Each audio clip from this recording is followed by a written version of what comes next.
इस विशाल ब्रह्मांड में जहां अनगिनत तारे और ग्रह हैं, वहां सबसे महान और सर्वशक्तिमान प्रतिष्ठित ईश्वर हैं।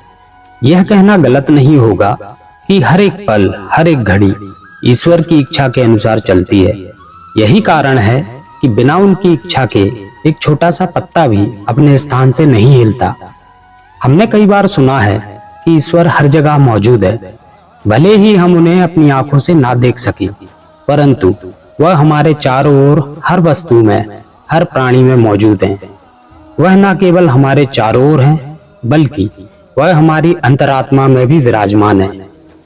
कुछ व्यक्ति विशेष रूप से भाग्यशाली होते हैं। कहते हैं कि उन पर ईश्वर की विशेष कृपा होती है। ऐसे लोगों के चारों ओर ऐसी अदृश्य शक्तियां होती हैं जो उन्हें सही मार्ग पर ले जाती हैं।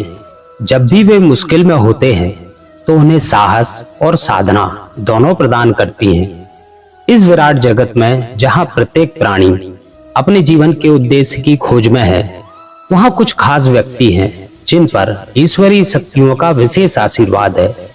यह लोग न केवल अपने जीवन में सही मार्ग पर चलते हैं, बल्कि उनका उद्देश्य अन्य लोगों को भी सही दिशा में मार्गदर्शन करना होता है। अब प्रश्न उठता है कि ऐसे कौन कौन से व्यक्ति होते हैं जिन पर ईश्वर की कृपा होती है, और कैसे पहचाने कि किस पर ईश्वरीय शक्तियां हैं। यह सवाल हर किसी के मन में होता है। हमारे प्राचीन ग्रंथ और धार्मिक पुस्तकें इस विषय पर प्रकाश डालती हैं। उनमें बताया गया है कि ऐसे व्यक्ति की आंखों में विशेष चमक होती है, जिससे उनकी अंतर्यामी प्रकृति को आसानी से पहचाना जा सकता है। वे हमेशा संतुष्ट रहते हैं और अपने आप में ही एक समाधान और आत्मसंतोष पाते हैं। जिन पर ईश्वरीय शक्तियां होती हैं, वे अधिकतर लोगों से भिन्न होते हैं। उनका दृष्टिकोण, उनकी सोच, उनके कार्य भी अन्य लोगों से भिन्न होते हैं। वे सदैव उच्चतम और उत्तम के प्रति प्रवृत्त होते हैं। पहला संकेत, वे व्यक्ति जिनके अंदर नकारात्मक भावनाएं जैसे कामना, गुस्सा, जलन, लालच या अहंकार नहीं होता, विशेष रूप से ईश्वर की कृपा प्राप्त करते हैं। ऐसे व्यक्ति कभी भी गलती नहीं करते। वह अपनी भावनाओं को समझते हैं और गुस्सा नहीं होने देते। उनके मुंह से कभी भी अश्लील शब्द नहीं निकलते। वे जलन की जगह दूसरों से प्रेम और सहानुभूति से मिलते जुलते हैं। ऐसे व्यक्ति सदैव संतुष्ट रहते हैं, चाहे उन्हें ज्यादा हो या कम। जो कुछ भी पाते हैं उसमें ही खुश रहते हैं।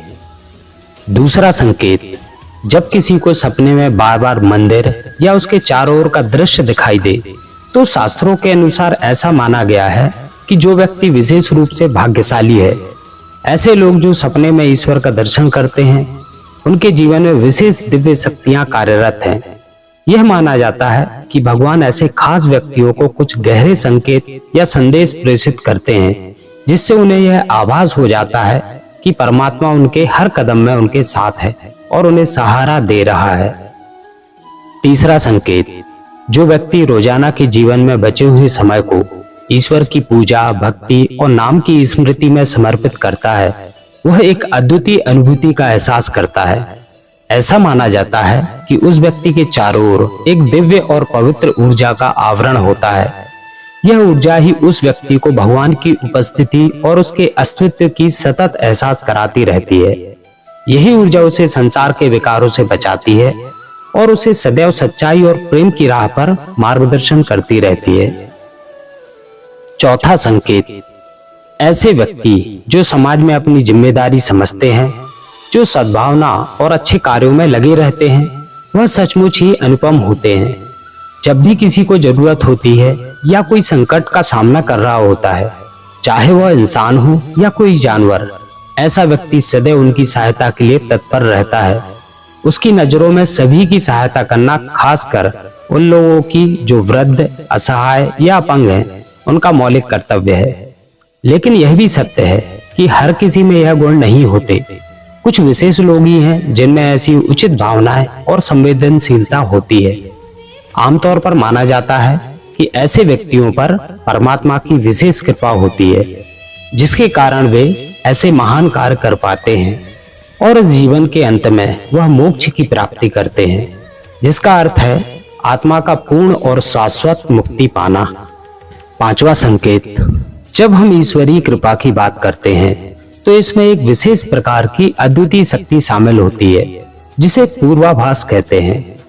पूर्वाभास आंतरिक जानकारी या एहसास है जिसे व्यक्ति अनुभव करता है, जिससे वह भविष्य में होने वाली किसी घटना का पहले ही संकेत प्राप्त कर पाता है। यह एहसास या अनुभूति किसी भी प्रकार की हो सकती है। यह एक अच्छे समय या बुरे समय का संकेत हो सकता है या फिर आने वाले समय में होने वाली किसी विशेष घटना का पूर्वाभास हो सकता है। अगर आपके साथ ऐसा होता है, अगर आपको अक्सर ऐसे पूर्वाभास होते हैं, तो यह एक संकेत हो सकता है कि आप पर ईश्वर की एक विशेष कृपा और आशीर्वाद है। इसका मतलब यह है आप में कुछ विशेष और अद्वितीय शक्तियां हैं जिन्हें समझने और स्वीकार करने की आवश्यकता है। छठवां संकेत, कई बार कुछ लोग अपने चारों ओर किसी विशेष प्रकार की सुगंध को महसूस करते हैं। जैसे जैसे उन्हें फूलों की मधुर सुगंध, अगरबत्ती की सुतली खुशबू या कपूर की पवित्र सुगंध महसूस होती है, वैसे वैसे उन्हें लगता है कि यह सुगंध उन्हें ईश्वर की उपस्थिति और देवी देवताओं के आशीर्वाद का संदेश भेज रही है। यह एक अनूठी भावना है जो उन्हें अपनी आत्मिकता के प्रति और भी ज्यादा जुड़ाव महसूस कराती है। सातवां संकेत, ब्रह्म मुहूर्त में स्वतः नींद का खुलना। सुबह 3:30 बजे से 6 बजे तक का समय ईश्वर का माना जाता है। हमारे धार्मिक ग्रंथों में इस समय को विशेष महत्व दिया गया है क्योंकि इस समय वायुमंडल में सकारात्मक ऊर्जा की विशेषता होती है। जब किसी की नींद ब्रह्म मुहूर्त में स्वतः ही खुल जाती है, वह प्रसन्नता से उठकर अपने नित्याचार में लगता है, सूर्य देव को प्रणाम करता है और ईश्वर की पूजा अर्चना में रंग जाता है, तो ऐसा माना जाता है कि उस व्यक्ति पर भगवान की विशेष कृपा है। उस व्यक्ति के इस आचरण में दिव्य शक्तियों का हाथ माना जाता है जो उसे ईश्वर की ओर ले जाते हैं। आठवां संकेत, जब हम किसी धार्मिक स्थल पर जाते हैं तो वहां की भजन कीर्तन या कथा की मधुरता हमें आकर्षित करती है। हालांकि कई बार होता यह है कि चाहे कितना ही मधुर भजन हो या आकर्षक कथा हो, हमारा मन अधिक समय तक स्थिर नहीं रह पाता। हम अचानक अपने परिवार, दिनचर्या या फिर अपनी समस्याओं के विषय में सोचने लगते हैं, या अगर आसपास कुछ इंटरेस्टिंग होता है तो वहां भी हमारा ध्यान चला जाता है। लेकिन कुछ व्यक्ति इतनी गहरी श्रद्धा और समर्पण में होते हैं कि उन्हें अन्य बातों का पता ही नहीं चलता। वे उस समय उस स्थल पर उस धार्मिक वातावरण में पूरी तरह से लीन हो जाते हैं। उनकी इस अद्भुत स्थिति का कारण माना जाता है कि उन पर किसी अदृश्य शक्ति की कृपा है जो उन्हें इस रूप में स्थिर रखती है। नौवां संकेत, कुछ व्यक्ति अपने जीवन में भगवान के प्रति इतनी गहरी श्रद्धा और निष्ठा रखते हैं कि उन्हें जीवन की सभी उपलब्धियों से अधिक ईश्वर के चरणों में ही असली सुख और आनंद का एहसास होता है। ऐसा व्यक्ति जिसने ईश्वर में पूरी तरह से आस्था रखी है, वह किसी भी परिस्थिति में संतुष्ट और शांत रहता है। उसका यह मानना है कि जीवन की सच्ची खुशियां तो ईश्वर में ही हैं और वह भगवान की भक्ति में ही पूरे जीवन का उद्देश्य देखता है। इस कारण वह ना तो खुद दुखी होता है और ना ही उसका मन उसे किसी और को दुख पहुंचाता है। वह सत्य और सदाचार से जुड़ा रहता है और उसका जीवन ईश्वर के आशीर्वाद से संजीवनी प्राप्त करता है। उसकी इस पवित्रता को देखकर समाज में भी उसका सम्मान होता है। मित्रों, इस वीडियो में हमारे द्वारा कोई त्रुटि हुई हो तो हम क्षमा चाहते हैं। तो मित्रों, आपको हमारा आज का वीडियो कैसा लगा?